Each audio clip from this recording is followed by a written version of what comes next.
Vi er gruppe 1, og vi vil i følgende præsentation komme ind på Being There-metoden, mapping, de fund og refleksioner, som vi har om sted, og spørgeskema.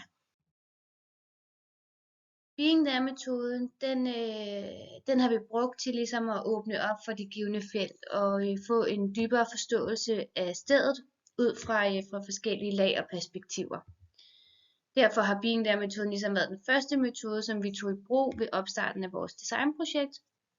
Og vi benyttede ligesom den her metode for at få en fornemmelse af, hvilket sted havnefronten sådan, i sin helhed er. Og ved brug af metoden, der valgte vi to perspektiver at undersøge, det humane og det non-humane. Og der fandt vi hurtigt frem til, at vi gerne ville have et stort fokus på det non-humane. Eftersom at vi alle sammen synes det var oplagt i forbindelse med at skabe denne her naturforbundenhed.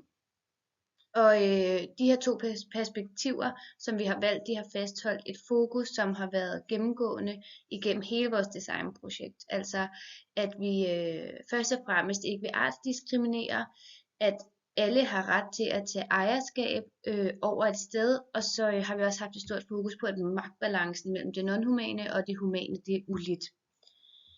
Den mapping, som vi foretog på havnefronten, det var med til at indskærpe vores fokus rent fysisk. Vi valgte at tage udgangspunkt i området ved Herman Sallings Plads.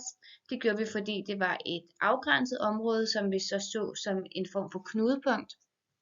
Og et af de lag, som vi valgte at undersøge, det var praksis, hvor igennem vi blev opmærksomme på, at denne her plads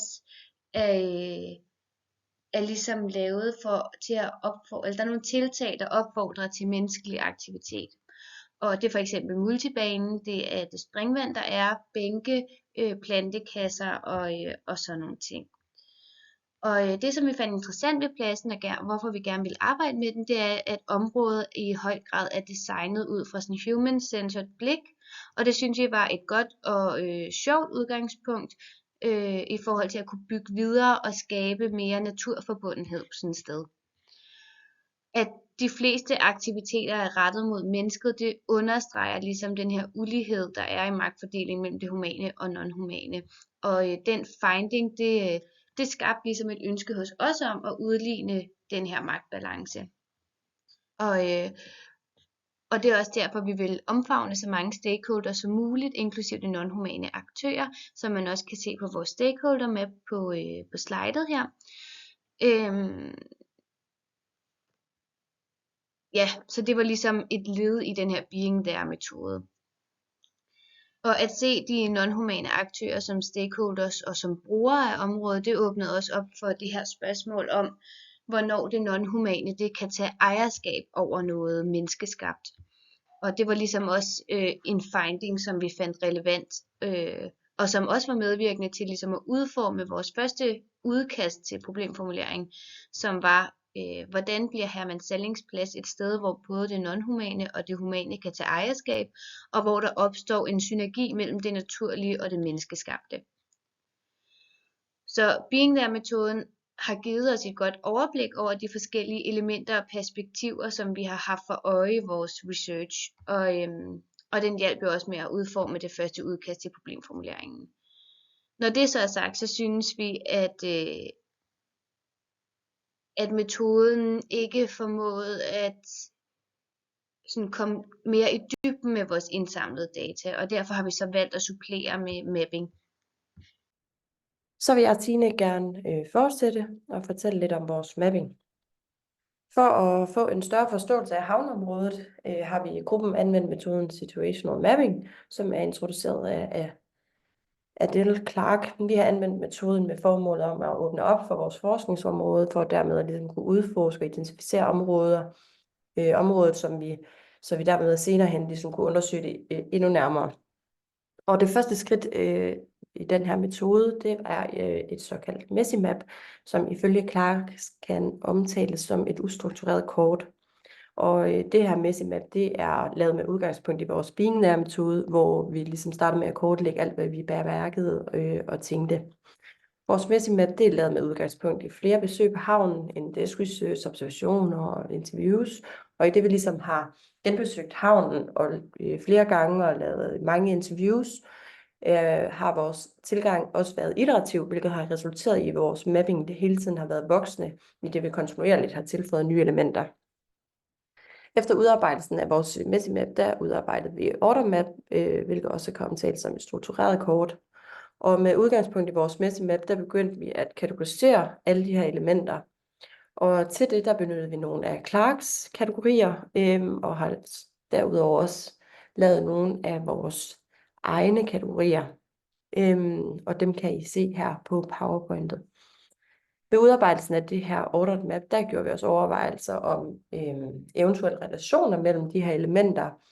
Og de her relationer, vi har fundet, de er illustreret ved hjælp af pil, hvortil vores overvejelser, undringer og indsigter, de er noteret på sådan nogle, de her digitale sticky notes.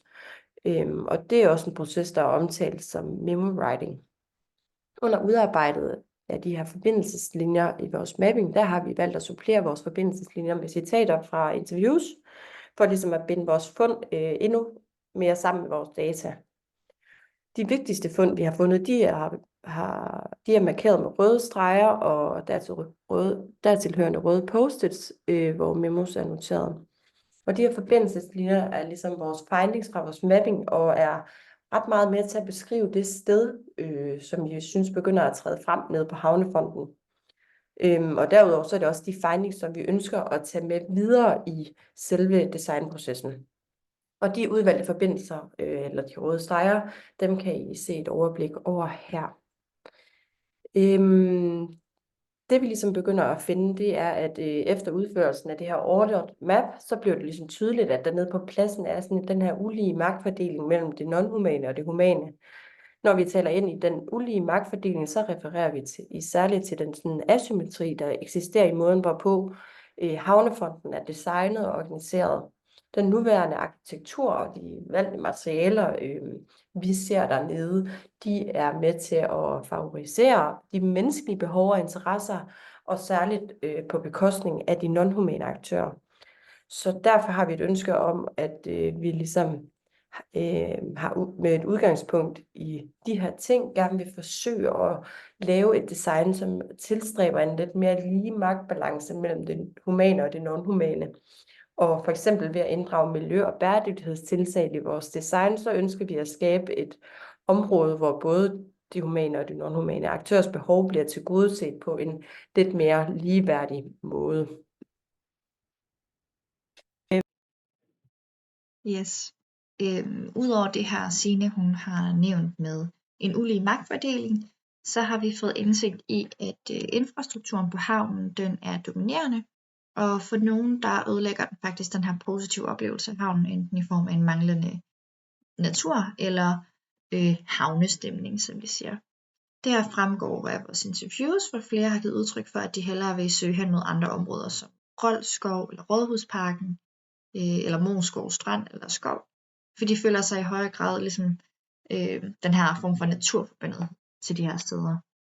Derudover så har flere af vores samtalepartnere nævnt, at de ser potentiale for udvikling på havnen, og områder med mere havnestemning, der nævner de sådan noget som Æbeltoft Havn eller Marselisborg Lystbådhavn, hvor vi ligesom ønsker at søge inspiration fra de her steder for at få en indsigt i, hvorfor og hvordan de lykkes. Det taler også lidt ind i Davisons pointe om, at et steds identitet det produceres gennem forbindelser og interaktioner med andre steder. Så ved at undersøge og forholde os til de her steder, der kan vi forhåbentlig krydsappropriere og inddrage elementer fra andre områder, som vores samtalepartnere har følt sig knyttet til. I forbindelse med infrastrukturen, der har vi også observeret, at mennesker på havnen, de ofte er i transit, og de primært bevæger sig langs vandkanten. Der sker dog et skift i deres bevægelse, når de kommer op til hjørnet ved Hermans Sallingsplads.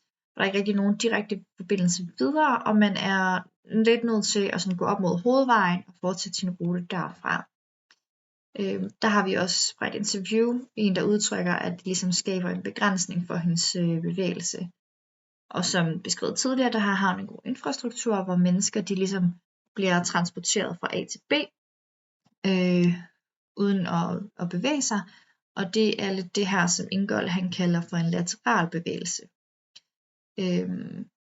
Derimod så giver Hermanns Sallingsplads i højere grad mulighed for det, som han kalder wayfaring, og det gør, at mennesker ligesom oplever og kommer i berøring med forskellige elementer og flader, som han skriver, beriger deres liv. Vi ønsker at understøtte det her ved at gøre selve bevægelsen mere indbydende. Ja. Alle de her fund, de har så medført, at vi ligesom har indsnævret og rykket vores fokus en smule.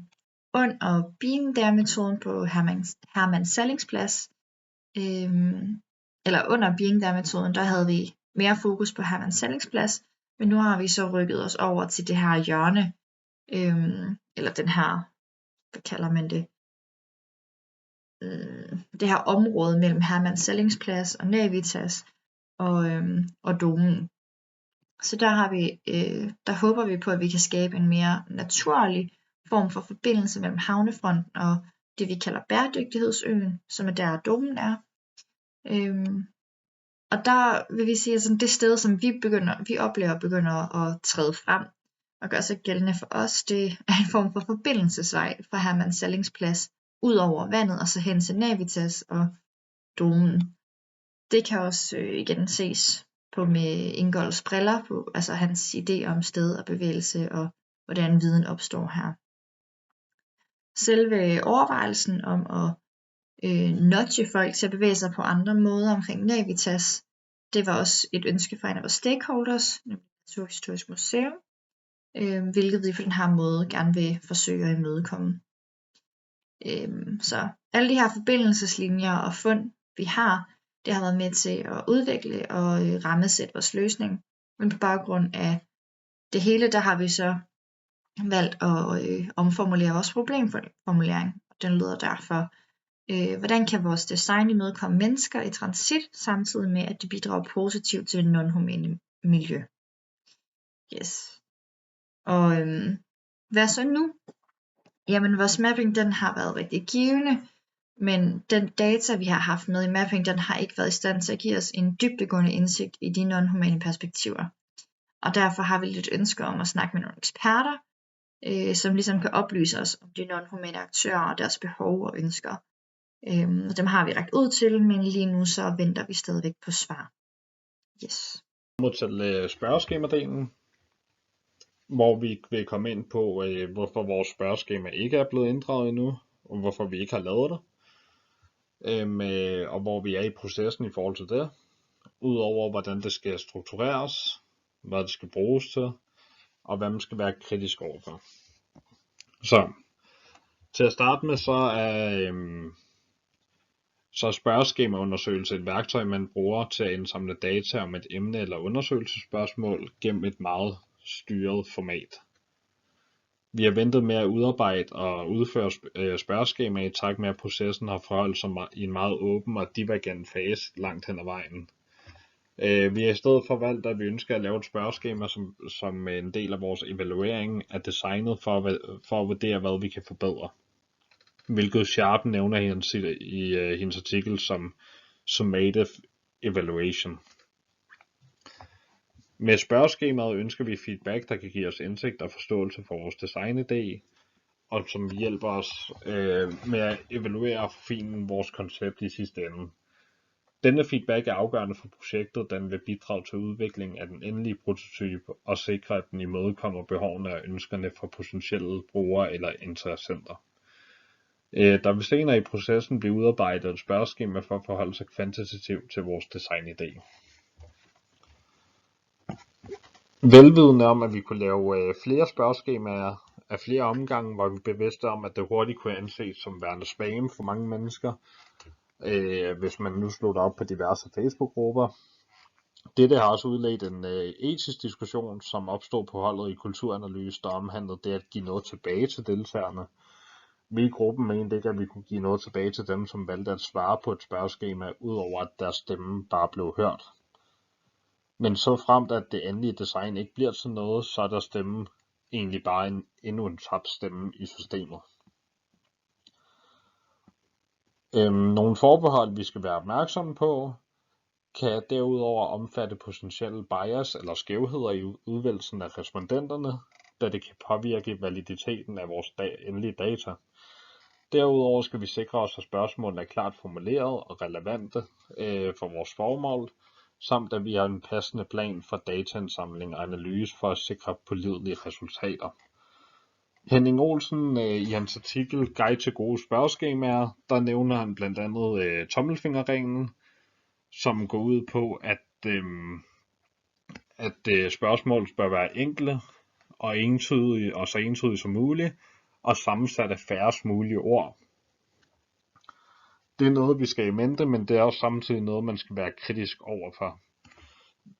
Noget andet, vi er meget kritiske overfor, det er vores problemformulering, hvor Henning også nævner, at jo mere præcis en problemstilling er, desto lettere bliver det at udarbejde et godt spørgeskema og indsamle data. Derfor er det også igennem vores iterative proces noget, vi har gennemarbejdet meget, den her problemformulering, som vi arbejder ud fra i sidste ende. Og ja, så problemformuleringen, spørgsmålene og validiteten, og så gennemgangen af selve spørgeskemaet er essentielt for ligesom at kunne udnytte den endelige data til at kunne bruge det til noget brugbart og få de her indsigter i sidste ende.